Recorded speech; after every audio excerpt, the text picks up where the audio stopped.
Greetings, this is the Timeshare Traveler. Today is episode 298, a beginner's guide to timeshare travel. I decided to do a beginner's guide. I've done one, I think, before, but I've done a lot more. I know I have a lot more skills, so I want to make sure I do a tips for beginners. And it's all about availability, educating yourself. Don't don't just go out and do it. Experiment a lot. Don't upgrade, but do the sales presentations. Learn all about that. If you follow these tips, you'll get off to a good start with your timeshare, and you won't feel like you need to go to a timeshare exit company because you'll start to enjoy it.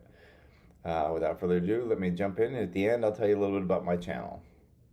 Probably the most important point about once a beginner timeshare is learn availability. The number one reason people give up on their timeshare is they can't figure out the availability and they feel like they can't use it. They feel like it's not worth it after that, and they're just paying maintenance and not getting anything for it. So understanding availability is very important. Main cause of people giving up. The first thing to know is not all locations have the same availability within your time share system. Browse the locations and check to see if there's availability a few months out, and then look further out and say, oh, here, if I have to book out this far in order to assume that I'll be able to get that. That's the reality of that timeshare system that you've bought into. Um, and then learn the off-peak periods. So the off-peak periods you can tell because the points are typically lower, but usually there's a place where you can see the points charts as well, and that'll give you different seasons. They call them seasons, which is really just the another word for when it's highly available, when it's a little more difficult to book, which depends on where you are, what that would be. Ski season would be more the winter. And then this summer vacation when kids are out of school would probably be the two most obvious peak seasons. Then also review the room types. What are the point values for each resort? Look at the square footage of each room and sleeping options. Sometimes you have a one bedroom, but one bedroom has a queen bed. There's another one bedroom that has a king bed. And then there's another one that has two double beds. And then do they have a sofa bed in the living room? Or if it's a studio, do they have a sofa bed? So you sort of think through the sleeping arrangements for what might work. And then also learn the kitchen details. There should be a list of what's in the kitchen somewhere on the description of the rooms. And those are all important. Once you know, now you can kind of get the sense of the availability, the locations, what the different sizes of the rooms are, and you can start to plan your vacations knowing what the options are. Just like the last slide, educating yourself. That's the first step. Learn about availability. Here's the bottom line. The more you learn, the better your vacations will become and your ability to do more with what you own.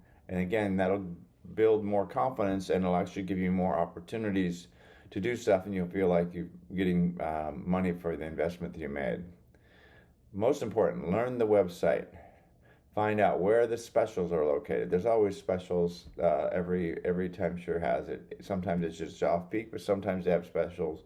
Monthly can be in a certain section where you get discounts, and just learn where that is because you can get more vacations for the points that you own already. And again, when I first started, I called the timeshare company, when I was booking stuff, I would have them actually book it the first few times, but I had them walk me through it, how I was be able to do it, and that was helpful just to get again because it could be a lot. It was overwhelming, not overwhelming, but just a lot to learn. So I wanted to make sure I knew what I was doing. And again, then you learn the rules on how you can cancel, what the rules are, what the timing is, and so forth. Again, features to learn is learn how to book a vacation for cash only. There are a lot of options. Depends on the timeshare company how you do that. Sometimes it's worth it. Sometimes it's not. What are the marketing packages, and how often can you book them, and where are they available? Now, in the case of Hilton, it tends to be when you call in, they'll send you over, when you call in for a hotel, they'll send you over to the timeshare company. You can book one of those getaways. In the case of WorldMark, it's actually on the website itself, and then Marriott, that happens to be, you can often get it at the locations where you're staying, or you can call and ask about them. Learn the exchanges. Understand depositing. You get most of them, Interval and RCI, are both 2-year extensions. Learn how many points you need for different locations. So if you can't use your points, you want to put them in the exchange, you can do that, or you can do them right as you book it. So see what's available for last minute booking. Last minute booking is typically a cash only within 45 days. You might find you get a great deal of place you wanted to go to. And again, it's a last minute, so it's not a whole lot of planning. Be aware of the restrictions. In case of RCI, you only have 24 hours, and if you don't cancel then you really can't cancel. There's a cancel protection you can also buy. I've not done that, but I see it as the option available to you. Again, just learn those things and experiment with that. And the only way to get good is experiment a lot. Maybe you'll have a few mistakes, maybe you have a few surprises. It could be both plus or minuses. My experience is the best way to learn is to actually experiment. Actually do a marketing package. If you just started, one of the things you do is, why not get an extra vacation and get a marketing package? Book a cash only exchange vacation. Do one of the last minute. You can always do them in Vegas and Orlando. And who wouldn't want at least a vacation in one of those areas, at least in certain times? Find out how often you can book them. Can you do as many as you want? There's a limit of 6. I'm not sure why you'd want more than 6, but actually, I guess I have had more than 6. Again, explore the hotel system associated with it, because here you're going to be doing sales presentations. You should take the points. So you're going to end up with more points than you historically have. So why not figure out how to book them? Can you book the timeshare?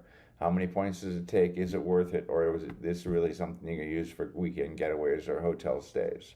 Look at the associated credit cards and pay the maintenance on the credit cards. That's what I do. Usually that's when you get the maximum number of points. So that's what I do. And then you can also use those credit cards to get more points, because now you can consolidate the points from sales presentations and purchases and when you actually stay at the locations. And as a beginner, don't upgrade, but do the sales presentations. The reason I say that, as a timeshare owner, you will get asked to attend presentations. I would go into them, doing them, say, I'm just an owner, I'm just trying to learn, and say no. And you have to learn to say no and only upgrade when it really makes sense. But first thing is you have to get used to knowing that's part of the timeshare deal. Just like when you bought in, as part of it, they constantly are giving you updates. You can say no and not take them, but you might as well take the hotel points and save up for a vacation based on the presentations. And in the beginning, you should be learning from the salespeople. Don't upgrade. Learn everything you can. Take the points, because they can use free to hotels. Again, I just talked about learning the hotel system. Learn what the salespeople say, and in the beginning, and even sometimes it's confusing what they say. Say no, but afterwards make notes of everything they said they were going to do, and then go back and check what they said.